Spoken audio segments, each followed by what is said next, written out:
Welcome to People Are Everything. Normally, I would now tell you about Desert Island Discs, and this is about people, not music. But actually, I'm going to do something a bit different this week.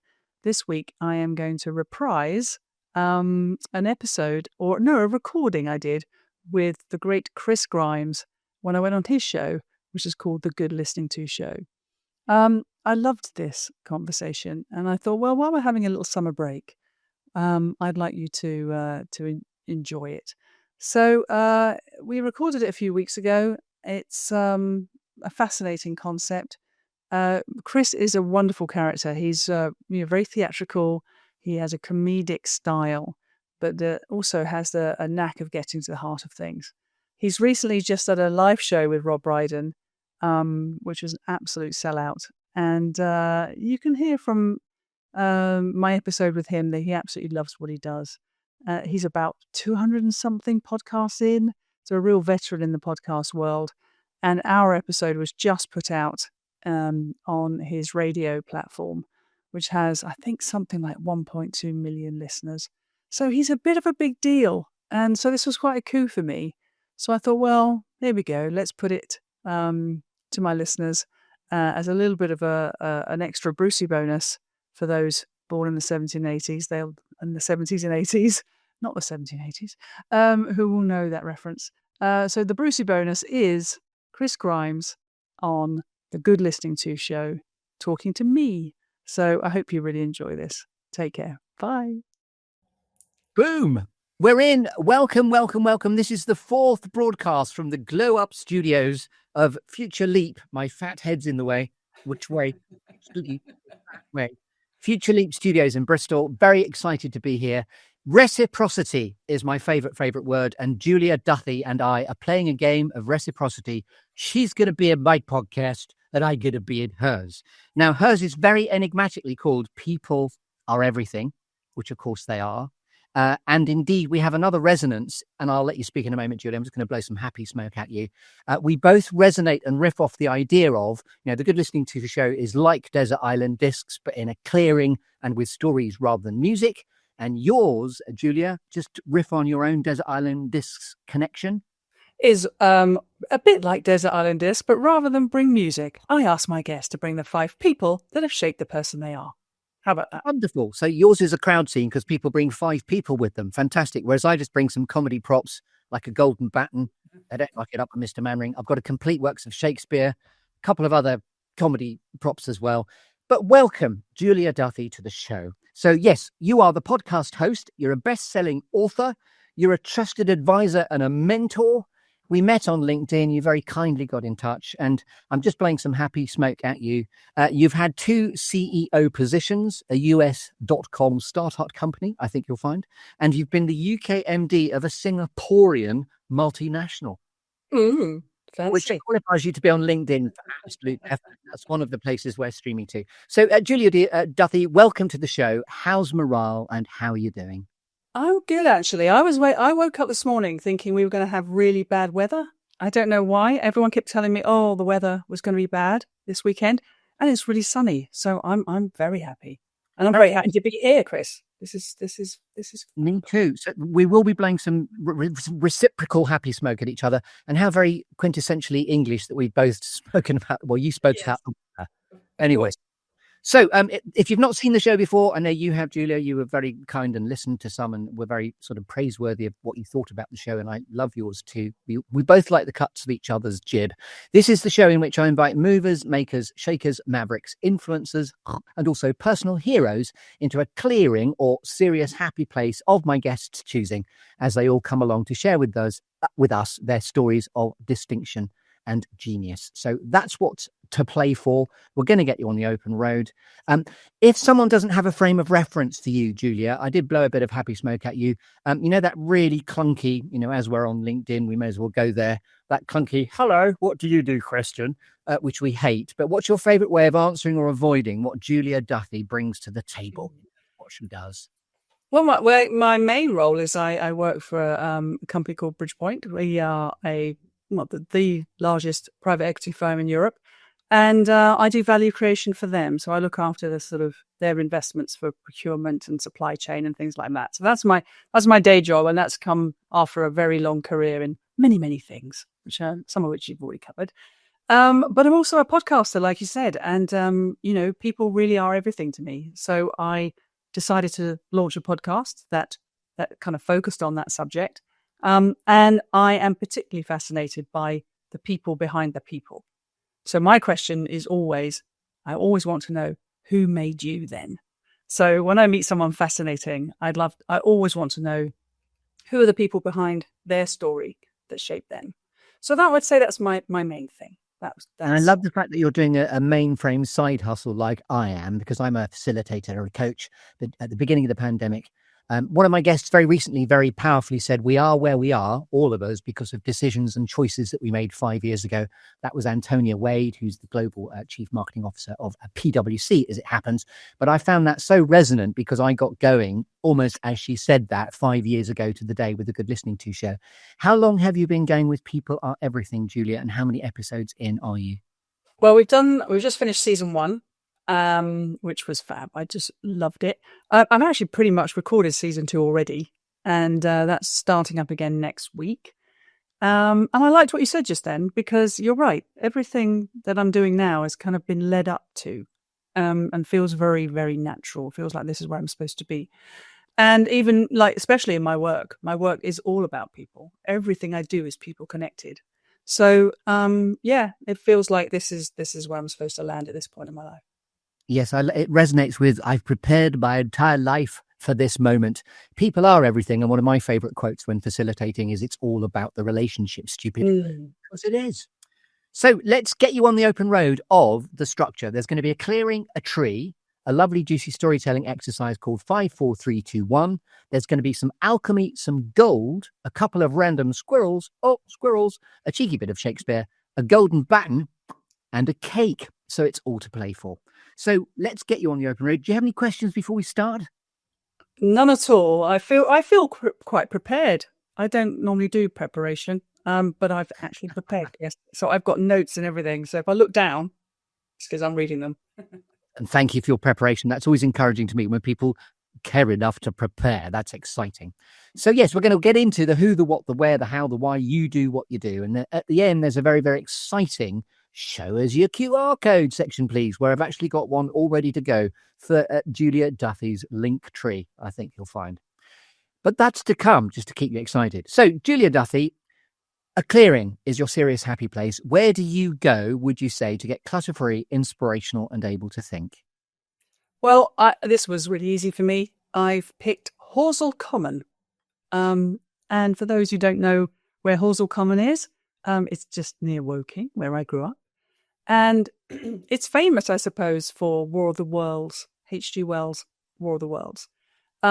It was where the alien invasion happened. Was that right? Yeah, it actually happened in real life. No, yeah. It was where he set the landing, if you like, of the aliens. And there's a big sort of sandy dust bowl there, which is kind of maybe gave the inspiration of where the aliens first landed.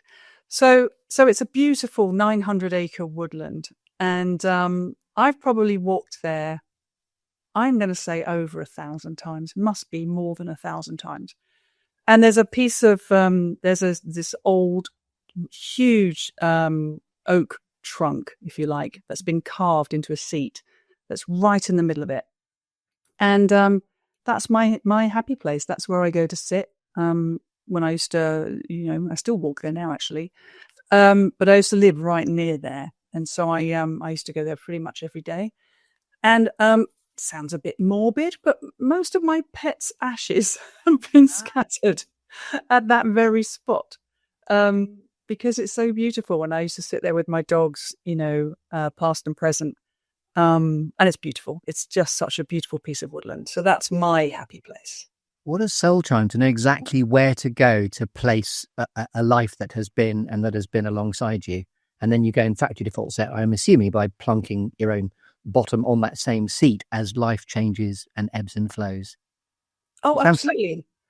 It's completely, and I feel so connected to them when I'm there. And I know it probably won't be allowed, but, I'd like to be scattered there myself.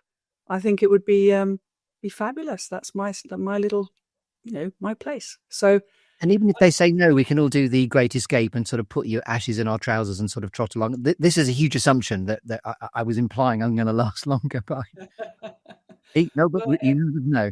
if anybody watching and listening outlives me, could you please make sure I'm scattered on this particular area of Horsell Common, please? That's where I'd like to rest. It shall be so. That was wonderful. So we've arrived at your clearing, your sort of druidic space that you always return to as a bit of a connection. When were you last there at your serious happy place? Oh, probably a couple of days ago. Ah, it's that recent. Yes, it really is a sort of a default place to be. I love that. Yes. Horsham Common, we said, didn't we? Horsell, Horsell. Horsell. Thank you. It's all about listening, and I'm glad I qualified that. So just spell it once again, just so we all know. We're all going to do what 3 words and pin a ponytail in a map now. Well, it's Horsell. So horse with 2 L's at the end. It's probably the easier way of remembering it. Lovely. And now you've mentioned an oak tree and the bench hewn out of it already, but I'm going to arrive with a tree now in your clearing. And this is a bit Waiting for Godot-esque because of my hecting background. And I'm going to shake your tree now to see which storytelling apples fall out. How do you like these apples? That's a comedy. Very nice. Thanks. This is where you've had 5 minutes, Julia Duthie, to have thought about 4 things that have shaped you, 3 things that inspire you, 2 things that never fail to grab your attention, and borrow from the film Up. That's a bit more squirrels. You know what never fail to be your monsters of distraction, your shiny object syndrome. And then the 1 is a quirky or unusual fact about you we couldn't possibly know about you until you tell us. It's not a memory test, so I've got very good at curating people through this. So over to you to interpret the shaking of the canopy of your tree as you see fit, Julia. All right. So we do the 4 things first, don't we? Obviously, that's the 4 things that shaped me. Yes, please. All right. Well, I can't not talk about my early years because I mean they're formative. They're called formative for a reason. They form you.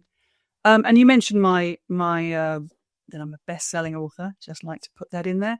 And this is my little book, The House on Dogbone Street, and it is all about that, really. Well, a little bit of something else as well, but it talks about that upbringing of mine. And I suppose it sold because it's very unusual. I think most people would not expect a childhood like that from me when they meet me. I don't seem to present, apparently, as someone who's come from that kind of childhood. So I would say the thing that I took most from my childhood was having to be extremely resourceful and resilient. So I'm naturally a happy person. I'm naturally an optimist. So I was someone who had to pretty much raise themselves in very difficult circumstances. And so I had to learn really fast how to connect with people. There's a link there. How to survive some challenges, some very difficult things, how to provide for myself, how to take care of myself. So these things have stuck with me always. So I would say I can't not talk and about the story behind the story of your own volition, what you are fascinated by is the story behind the story. So The House on Dogbone Street, I'm assuming, I know that's the book, but I'm assuming that's the physical address where this was all beginning to take place. Well, I made the name up because it was actually the nickname of the road was called the Dogbone because of the way it was shaped. It had two roundabouts in the middle, so it had like this Dogbone look. So us kids, we used to call it the Dogbone. So yeah, it is a street. It does exist, of course. I lived there, but as my book starts with, I moved 6 times by the time I was 7. So this was the 7th. Yeah, this is my landing place, if you like. This is where I sort of grew up from the age of 7. So, and it still exists in the family. My brother still lives there. My dad has long passed, and my mum I didn't know at all. So I barely knew her. She died in her mid-40s. It's not a great happy start, Chris, but it kind of was. It was the making of the person that I am. So the book is not depressing. It's actually very uplifting. And I think the bit that people most like is the detail of exactly what you do when you're, I don't know, 7 and you've broken your toe, what do you do? Or if you're, I don't know, got nits. If you've got nits, what do you do when there's no parents? There's stuff. You were self-knitting at the age of 7 and do all the beauty. Yeah. So it was like, it was quite a rough time, but that resourcefulness, that capability, that ability to kind of connect with people and find the things you need by, I don't know, being helpful, being cheerful, being somebody that people wanted to pay attention to. All good stuff for life. And how many? You mentioned a brother who still lives there in Dogbone Street, as you call it, for its pet's name. There. How many siblings do we have? I have 3. I have 2 older brothers and a younger sister. So we were a little gang. So in you being resilient, were you also mentoring and being resilient on behalf of the younger one as well? Well, we all play our role. My eldest brother, of course, would naturally assume the sort of patriarch, if you like. Yeah. But I don't know. He's 6 years older than me, and I don't know if he would say he was definitely the person responsible for things. I think I'm naturally responsible, and I think I just took that role when we were younger. I think it still continues to this day. I still feel quite responsible for my siblings, and we're very, very different. So, yeah. What I was really struck by was your innate happy disposition you described. Even though there was adversity, you were able to make optimistic and resilient choices in amongst that. I think that was the thing that saved me most. I really believe it, because it's so inherent in me. I suppose I could have sat at home and, I'm not saying there's anything wrong with the natural response would be to sit at home and just be in despair. I mean, that would be the right thing to do and the common thing to do. But I wasn't that way inclined. I would get up in the morning and just make the best of it and just go, right, what can I do today to move this stuff forward? And I was a real hustler. I was really good at hustling for things. If I needed stuff, I would go. I mean, my partner takes the mickey out of me, and, she says things like, oh, it was proper Oliver Twist. Like, hello, mister. Hello. She got any jobs? And I would just do odd jobs and things and stuff, just to get what I needed. So that ability to kind of connect with people and have them want to work with me, help me do something to make my life a little bit better has always stuck with me and continues to this day. Wonderful. And as you said, it's formative, it has formed you, and it continues to form you and pull you towards your future. That's a lovely first shapeage number. I've got a bell as well. I can go, shapeage number 2, please. Number 2 is music. So when I was going through all of that, the thing that I loved most, the thing that took me away from it the most, was my love of music. Firstly, listening to it, I was obsessed. I'm from that era where we recorded the top 40 and played it back. All of us did it, didn't we? We sort of like, wait for the song and get rid of the adverts. Quick, stop. So I'm from that era too, and so listening to the charts was, our thing, and reading top of the pop? No, there was a magazine, wasn't there? And Top of the Pops being like everybody watched. So growing up in the sort of 70s and 80s, music was everything to me. And then in my sort of tweens, just pause there about any music track that springs to mind, because Dan, my podcast editor, is brilliant at texturing stuff through. Is there one thing on Top of the Pop you most remember recording? Oh, I don't know. Well, my very first song was Howard Jones, the one that went doop doop doop doop doop doop doop doop. Don't be fooled by what you see. Whatever that one is. I'm not going to sing it back at you because I was trying to riff for which one that was. But anyway, Howard Jones. Howard Jones. That was the first song I ever bought with my own actual money, which I probably, got from doing some odd job. So yeah, I mean, that was my thing. Going to Woolworths, queuing up if we had to, get the single on the day it came out. All the great stuff of the 70s and 80s. So music was huge for me. And then when I was about 14, I got into my first band. And I thought I was the coolest person in the world.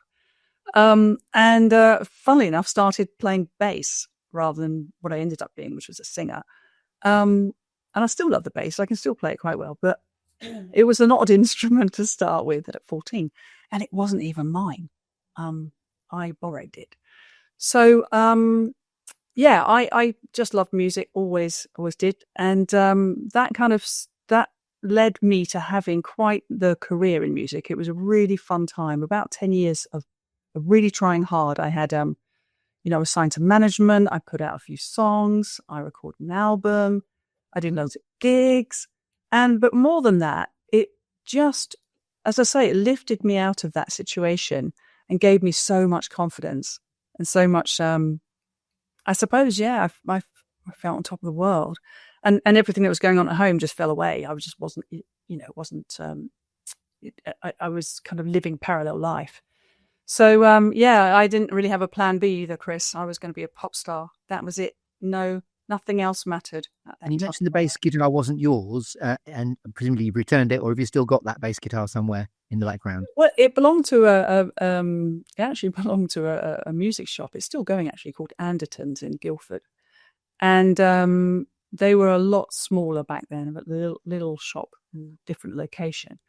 And there was a person there who ran the shop called Guy. I don't remember his surname, but he allowed me to borrow it because I used to nick off as much as I could from school and go and hang out in that music shop. And he would just let me play it. He just let me play it. And then eventually he said, well, you might as well just take it home. You played it that much. Oh, Guy's Guy. And he gave me a set of headphones that I could just plug straight into the bass. So I didn't have an amp, and I could just play at home. Anyway, that was. I've not said the expression "slap that bass" for a while, but that's yeah, that was a particular style of bass playing, isn't it? Yes, I could do that. I don't doubt you can. There you go. That's a great second shapage. Shapage number 3. I'll do the bell again. Ding ding. All right. We don't have to do that. It's just occasionally there. And it's for if we go into rabbit holes. Normally I use the bell to get people out of rabbit holes, but we haven't gone through them yet. Okay, good. Well, number 3 is I'm going to give a person some credit now. This is I'm going to do a shout out for a lady called Jan Lawford, who was my first boss. And when I say my first boss, I had loads of little bits and pieces of jobs. I've washed Petri dishes. I've done fruit and veg stalls. I've cleaned, leisure centres. I've done all kinds. I used to work in a bike shop. I did all kinds of things just to make money. But my first proper job was a company called CPU Peripherals in Woking. First mention they've had for a while live on YouTube. They don't exist anymore. They don't exist. Long gone. But it was a peripheral distribution company, a bit like Ingram. Ingram's like massive. So it was a bit like that. And back in the day, they were rivals. And I knew nothing about computers, Chris. I, had no clue. But again, being the sort of champion hustler, I applied for the job. And before I had my interview, I pretended to be a dealer and got their brochure because I only sold to the trade. So I rocked up to their front kind of office and pretended I'd been sent by my boss, and I made up some name. Could I have their trade brochure, please? And then I went and met with my dear friend Chris and said, right, I don't know anything about this stuff. What is it? What is a tape drive? What is a hard drive? I have no idea. So anyway, just learned everything. And when I came for my interview, Jan was there. And, I obviously impressed her with my huge amounts of years worth of computer background. Not. But, she liked the cut of my jib, to use your phrase. And hired me. And I just never really looked back. I rose through the ranks of that organization. Had a wonderful time, about 5 years under Jan. She taught me a lot about leadership and how to grow a business and marketing. And I got involved in everything. And then I went on and did all kinds of brilliant things. So my career absolutely took off. And I still see her. I still think of her. I think of the way she does things. She's hugely successful in her own right. And I'm really proud to still be in her life and be considered a friend. So yeah, Jan Lawford, here's to you. Love that. And also there's a real strand of loyalty in what you're describing. You as a person, I'm getting the sense that you're incredibly loyal once you meet someone and they help you. Oh, yes. I'm a collector, Chris. Absolutely. That's an even better way of putting it. Hello, hence people are everything. You're a collector of people. 100%. And clusters of five are lovely. And again, we'll get on to you talking explicitly about your podcast in a little while as well. So now it's shapage number 4, please. This is wonderful stuff. Well, I'm going to cheat. I'm going to call this my ists. ISTSs, my ists. And I'm going to lump two together that have been absolutely life-changing for me, which is my physiotherapist and my therapist. So mind and body. So I'm going to talk about Dean first. His name's Dean Tooby. And I damaged my back really badly when I was in my early 20s. And I had 2 prolapsed discs, L4 and L5, if anyone knows my pain out there. Really devastating. It's a devastating thing at I think I was 23 or 24. And I'm very sporty. And they said, no more sports for you. Don't be thinking about having kids. And I was in excruciating pain. So I was pretty much written off by anybody in this space. And I had a lifetime of management of that. I went on to have 2 kids against that advice. But I never returned to sports. I never was able to do sports. I had to do straight line things like swimming and walking. But if I tried to change direction, the back let me down. So I gave up on it. I just said, well, I'm not a sporty person anymore then. I just have to be a walky, swimmy person.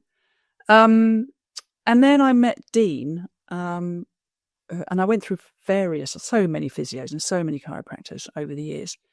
But I met Dean, and I mean, apart from being such a talented physio, I mean, he knows so much. He teaches this stuff as well. But he just took the time to learn me. And what he learned with me is I need a lot of information. I love to know exactly how everything works and why it's not working. But more than that, I need reassurance that if I try something, it's going to be okay. Because when you've hurt your back that badly, you hold your body in protective mode the whole time. And he said, slowly, just said, no, come on, you can do this, you can do this, you can do this. And now I'm playing pickleball, and now I'm on a kayak, and I'm cycling, and I'm doing pretty much most of the things I ever wanted to do.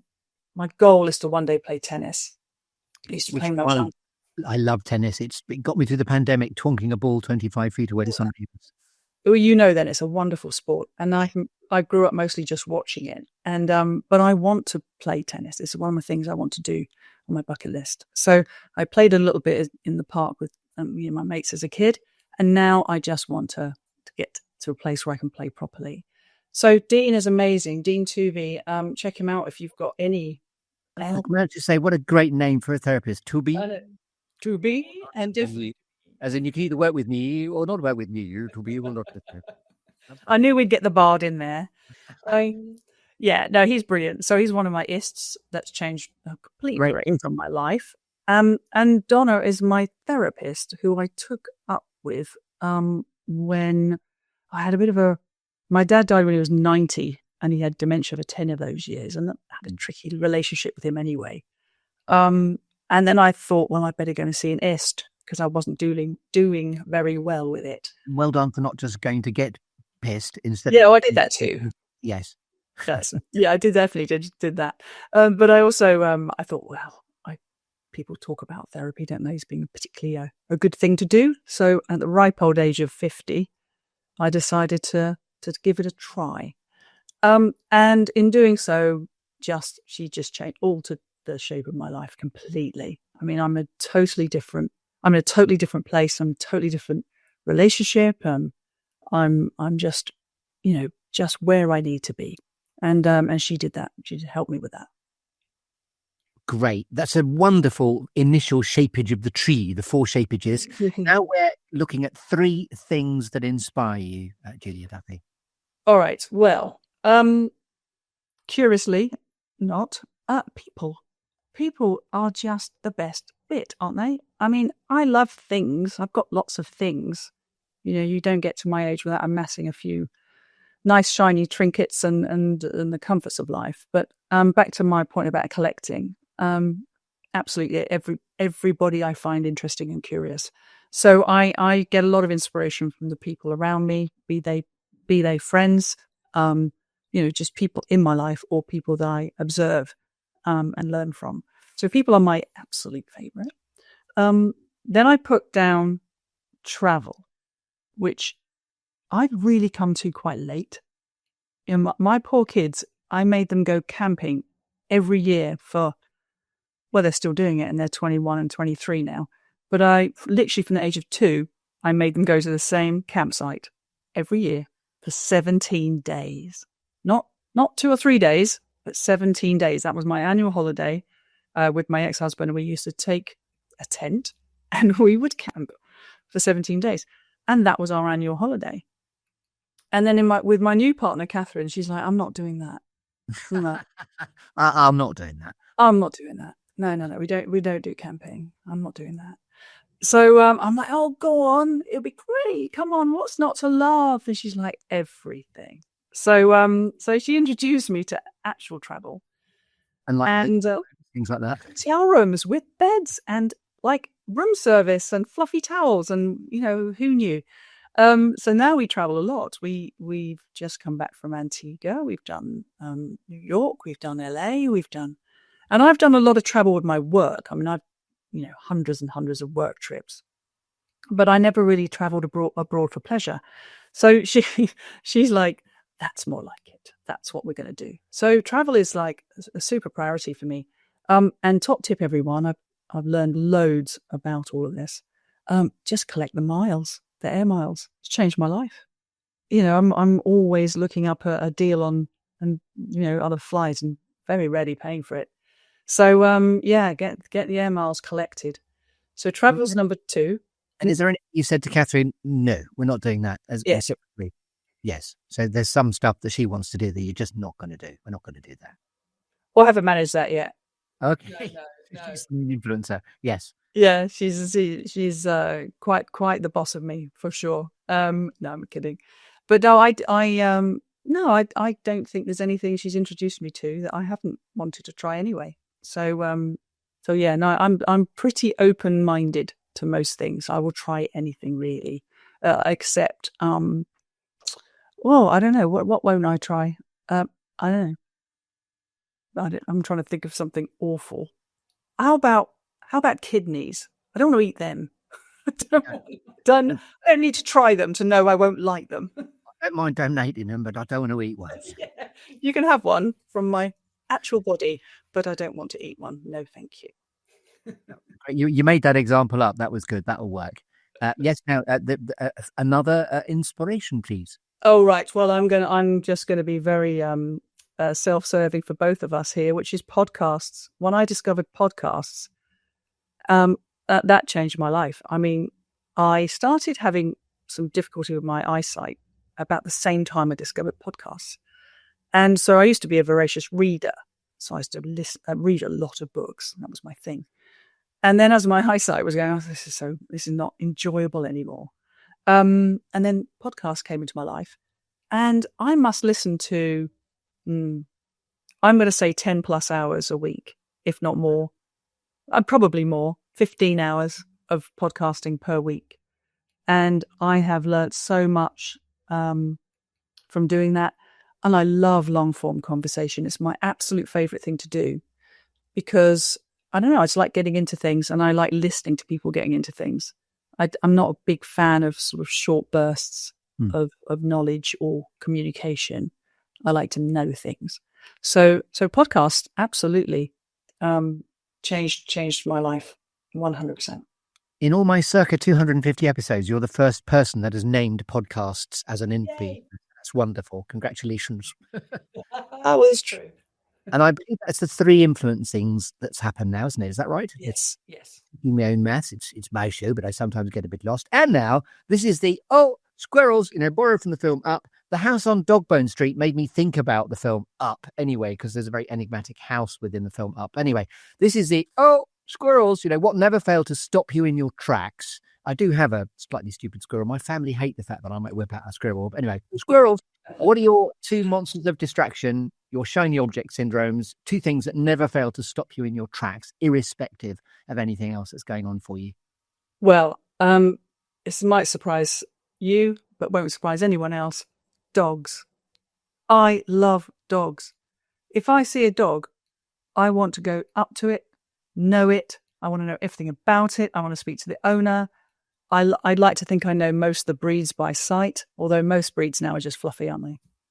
Everyone's got a poodle, even me. A doodle of some kind, whatever they call it. Where you mix doodle, yes. A doodly doodle, yeah. Mine's called a boar doodle. And so, but I just love. Pardon? It's got tusks. Is that why it's a boar doodle? I never thought of that. No, right. No, she's a border collie. Yes. So she thinks she's a sheepdog, but actually she's just this fluffy little thing. But I love dogs. They absolutely are just one of the best things. I share, I don't know, maybe it's the only thing I share with Ricky Gervais, our love of dogs. That's they're everything. They're just all love, and they are, all the different uses and breed types, and I love crafts, but I'm obsessed with them. I will always stop and say hello if I see a dog. In fact, I sold one of my homes without going through an estate agent. This just came to me actually, because I knew the dog, and I spoke to the dog and said hello. The dog was called Oscar, and I looked up, and the owner said, "Hello, how do you know Oscar?" And I said, "Well, I see Oscar all the time." And she said, "That must be with my dog walker." And I said, "Probably, because I don't know you." And I said to her, we've not met. I'm Julia. What's your name? And she told me, and I said, "Oh, I've not seen you around here." She said, "No, I'm looking for a house to buy. So I'm just walking around the roads to see what areas." And I said, "Well, funnily enough, I'm about to put my house on the market on Monday." And this was the weekend. So I said, "If you come round today, you could perhaps make me an offer." And she did. And I sold it.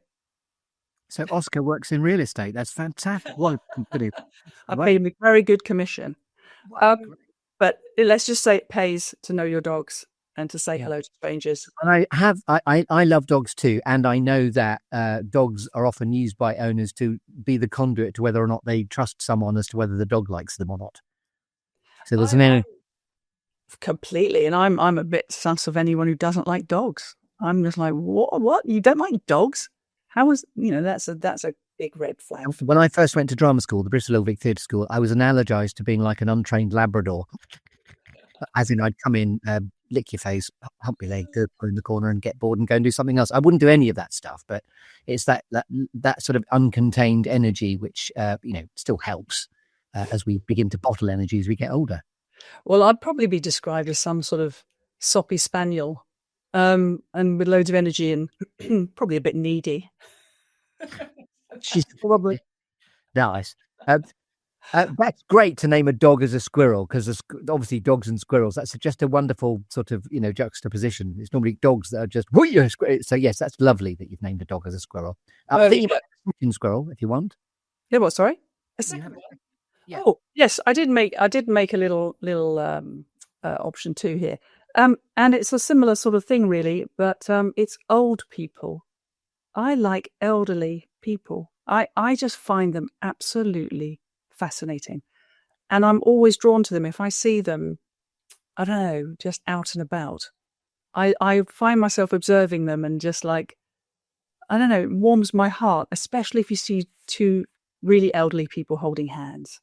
That always gets my attention. I'm just like, I want to go up to them and go, "Oh, how are you?" Your last episode of People Are Everything, I know you interviewed your oldest friend who's 92. Oh, yes. Well, remember, that's Brian. Oh, I love Brian. He's not my actual oldest interview. I've got one coming up who's 97. Oh, gosh. Okay. Yes. He's your oldest. And what I remember really you saying is that you're my oldest friend in both senses of the word. Yes. You moved in when you were 7. Well, I met Brian when I was 7. And I told him I was going to marry him. and when I didn't, he was 42 at the time, and I was 7. When I didn't, he was absolutely devastated. I think he's never recovered. I'm joking. No, we've been lifelong friends, and he's just one of my favorite people. He makes me laugh. I mean, I don't know. I put that podcast out thinking it would just be a nice little treat. It's actually one of my best performing episodes. And do you know who loves it the most? The Gen Zs. I've had so much engagement from the youth who just seem to have taken to him. Yeah. And he's just great. So old people, they always get my attention because I want to know their story, I think. Lovely. And now, a quirky or unusual fact about you we couldn't possibly know about you until you tell us, to bring us to the closing of the shaking of the tree, please. Well, you kind of already alluded to it with the whole .com thing. I was this close, Chris, to being what's the female version of a tech bro? I'm a tech sis. Sis, yes. I could have been I could have Texas. Yeah. I could be a tech sis. We had this business called pingpong.com, which was in the US. And I was one of the co-founders, and we were trying to organize the internet. We were trying to find a contextual way of loading content, or searching content. It's way before Google, way before. I think the only thing at the time was Yahoo, and we had this amazing team, hundreds of millions of pounds worth of investment. I was 27, I think. Completely riding high in life, and living in LA, living the dream, and it could have absolutely blown up and been the best thing ever, but it didn't. And here I am living an ordinary life, and people close to me say thank goodness, because perhaps I might have changed a bit. I don't know how many billions will make you change a bit. Probably it wouldn't change me, not at all. Also, I love ping pong anyway. I love ping pong, but so the name really chimed. Oh, ping pong! So that's one of my squirrels, ping pong. Oh, okay. Well, there you go. There's another connection. But yeah, I could have been a .com billionaire. You could have been a contender. You've been a contender. Yeah, I love. Could have been somebody. You could have been. Yeah. Great fact. Thank you very much. And now we've shaken your tree. Hurrah! So now we'll stay clearing. We move away from the tree, and next we're going to talk about alchemy and gold, Julia Duthie. So when you're at purpose and in flow, what are you absolutely happiest doing in what you're here to reveal to the world? Well, I like being behind a microphone. How about that? That's no surprise either, is it? No big reveal there. All joking aside, people say to me, just don't give her the mic. Just don't give her the mic. She won't give it back. So no, I love public speaking. I love this kind of thing. I loved when I was a singer, performing live. I love the audience interaction bit. I love being behind a microphone. It's where I feel happiest. It's where I feel most alive, most authentic, and most relaxed, which seems to be good. And if I may, I didn't say this, and I meant to. The first thing I wrote down about you this morning when I was just checking in on my research was the silky-voiced Julia Duthie. So you are in the right place. You do have a very silky voice.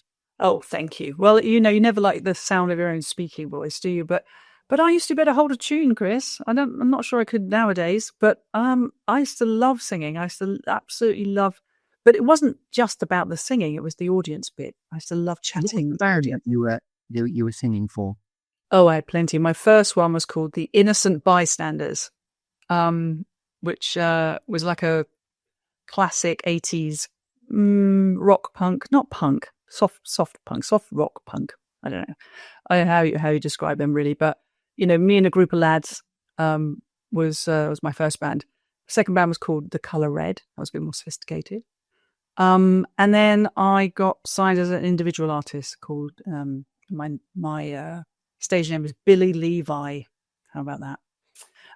So yeah, behind the mic, Chris, that's where I'm at my flow. It's where I'm happiest. Lovely answer. And now I'm going to award you with a cake. So do you like cake, Julia Duthie? Who doesn't love cake? That's like that again. That's not like not liking dogs. Yeah, I like cake. Comment number 89, please. This is now the cherry on the cake. So what type of cake would you like? Oh, do I actually get a cake? Are you going to send me a cake? technically that's in development. I have partnered recently with somebody called Anna's Cakes. Guess what she makes? And there is an opportunity to get sent a cake, and then this is linked to Legacy Life Reflections, which I'll talk about at the end, where when you get sent the cake, you get to take a second cut through the clearing. See what we're doing there. Mm-hmm. Down and nom nom nom on the cake. So what cake would you like? All right, my absolute favourite would be a Victoria sponge with loads of fresh cream in the middle and strawberry jam and a little dusting on top of. And I've already been advised by Anna's Cakes that sort of cake's more difficult to post. Oh, okay. Then carrot cake. Because that's as my son says, that's an issue, not an ish me. So I'll probably say to Anna, that's an issue, not an ish me. Stan, my son, is very witty. That's an issue. I like that. So you'll have that cake. It shall be yours, complete with fresh cream and everything. So now you get to put a cherry on the cake. It's the final storytelling suffused metaphor. What is what's the best way to frame this? The best piece of advice you've ever been given? Well, firstly, I need to ask permission. Am I allowed to swear? It's one word. It's only one word. Brilliant. Yeah, you're teeing everyone up. So anyone with delicate sensibilities, cover your ears now, please. Here it is now. And then, anyway, I'm quoting. So it's not me. Swear away. But I have a very, very, very dear friend who's also called Julia. And when I first had my two kids, I had them quite close together. They're 16 months apart. And I was knackered after my second child was born. But it didn't stop me going out of life really, really hard. And I was trying to be the best mum. And I was going to do all the clubs and I was going to cycle them. I bought a bike that had 2 seats so I didn't have to put them in a car and cycled them everywhere. And I was like that mum. I was so keen. But of course, I was absolutely, doing my health no good at all, Chris Grimes. And she sat me down once. And I've written it down, although I could probably just recite it. She said, Julia, now listen to me. You need to take better care of yourself.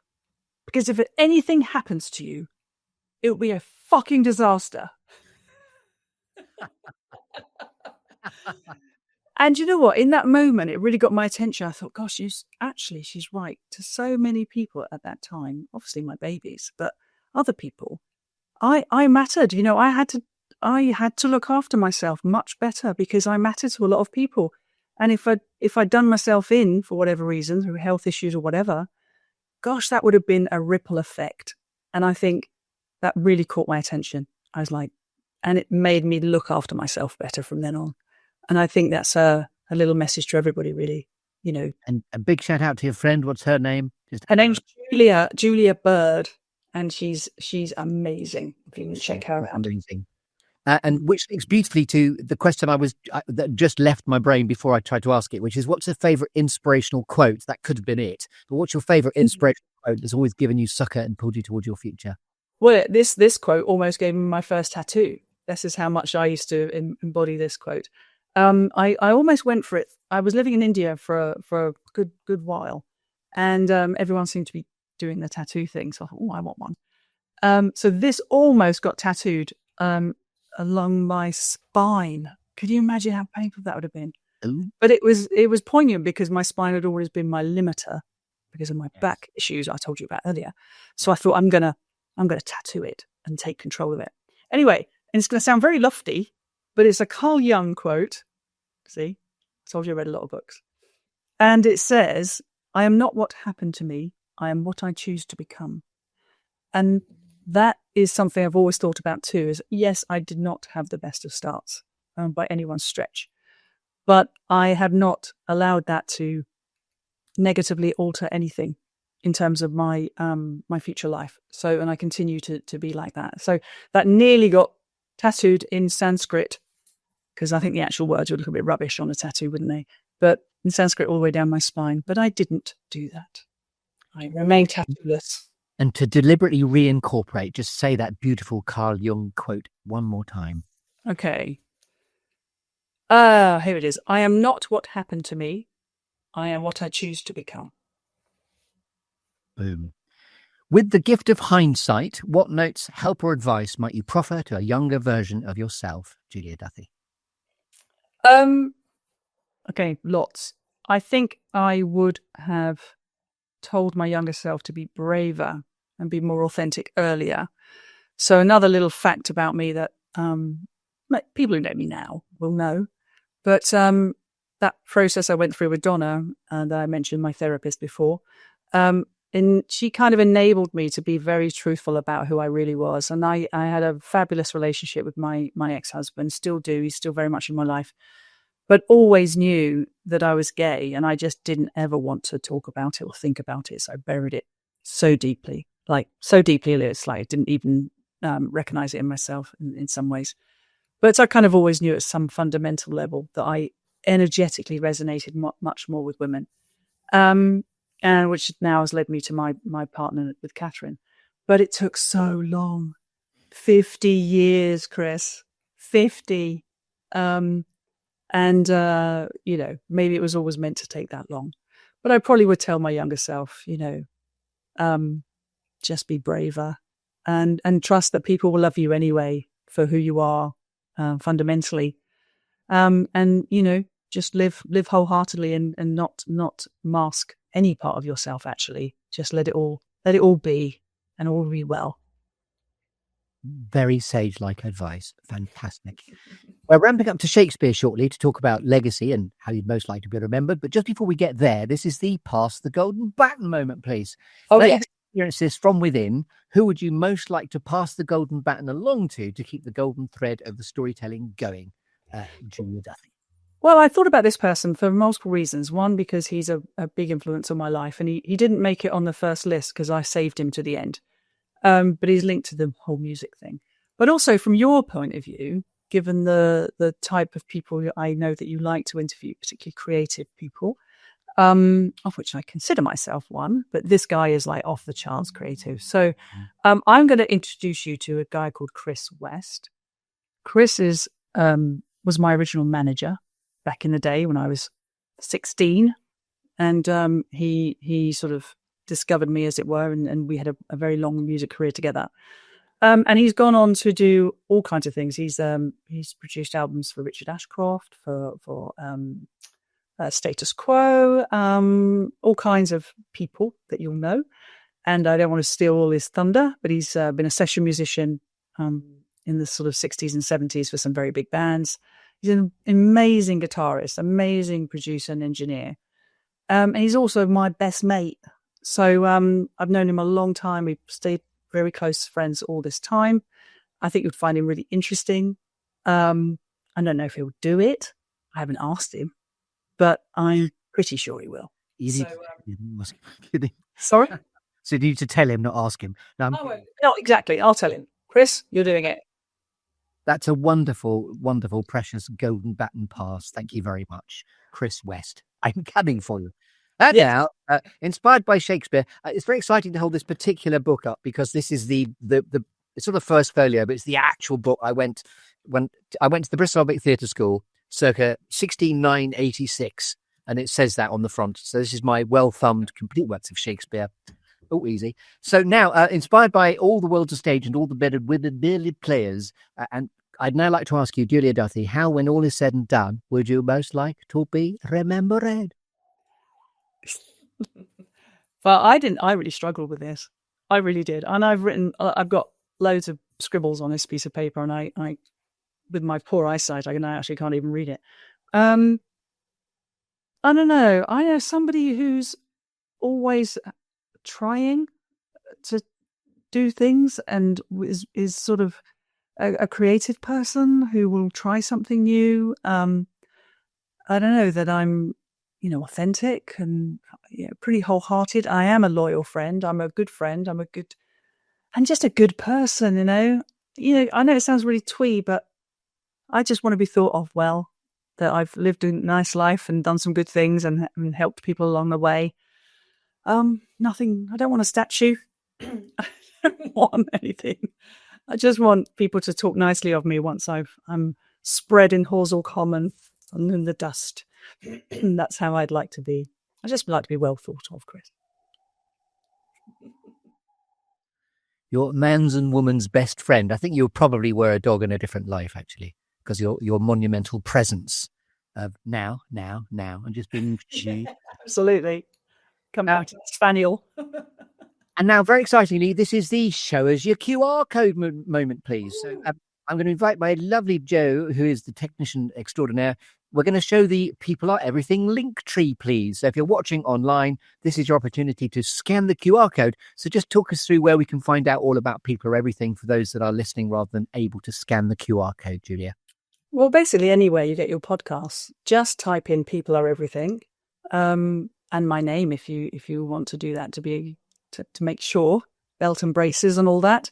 But People Are Everything is everywhere. It's on Spotify, it's on Apple iTunes, it's on Audible, Amazon, YouTube, just kind of everywhere. So please do check it out. I love it. It's my favorite thing to do is to talk to people and find out who are the people behind them that have shaped the person they are. So it's about an hour long, nice conversation, and I hope you like it and I hope you check it out.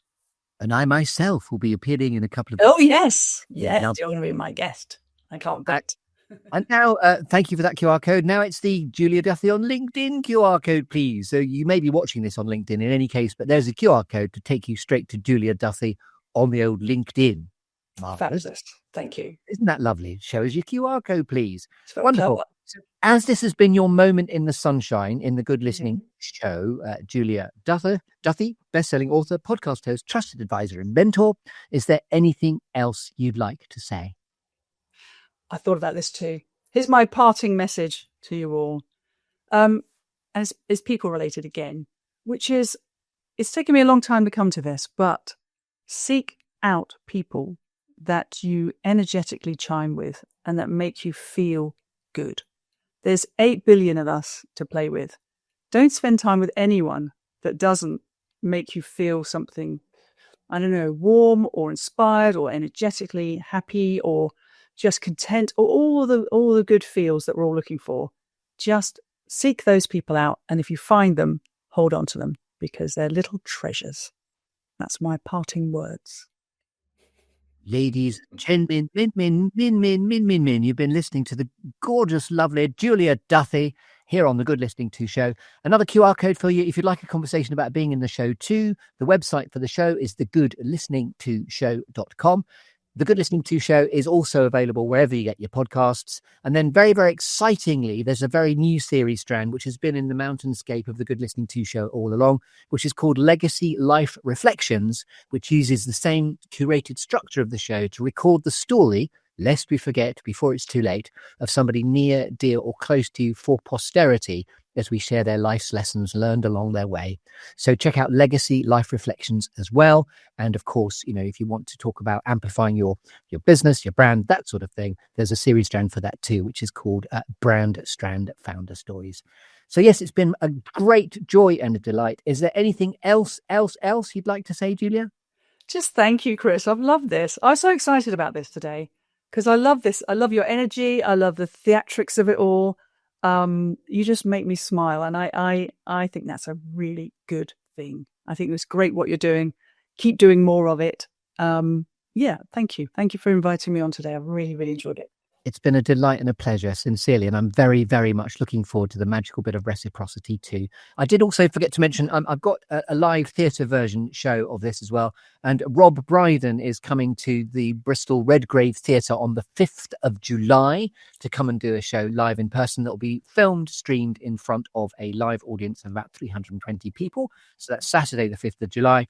And also, there is a Best of Bristol Voices series strand. And on Thursday, 8th of May, if you're in the Bristol area, I'm going to be doing a show at Lost and Grounded Brewery, which is to find the story behind the story of being Alex Troncoso, who is the founder of Lost and Grounded, in the brew house of his dreams. That's the title right there. So yes, I've been Chris Grimes, but most importantly, ladies and gentlemen, this has been Julia Duthie. I think we're about to go offline, so thank you very much indeed. And just in case, is there anything else just to ring the sponge out? I'm just asking you again, just in case there's. Oh, I forgot to mention. Is there anything? No, I'm really excited for you meeting Rob Brydon. He's one of my favourites. So that's it. That's my final word. Good luck with that, and I hope it goes really, really well. Wonderful. Thank you very much indeed for watching, listening. Thank you very much indeed. And thanks to Joe, the wonderful technician next door to Future Link Studio.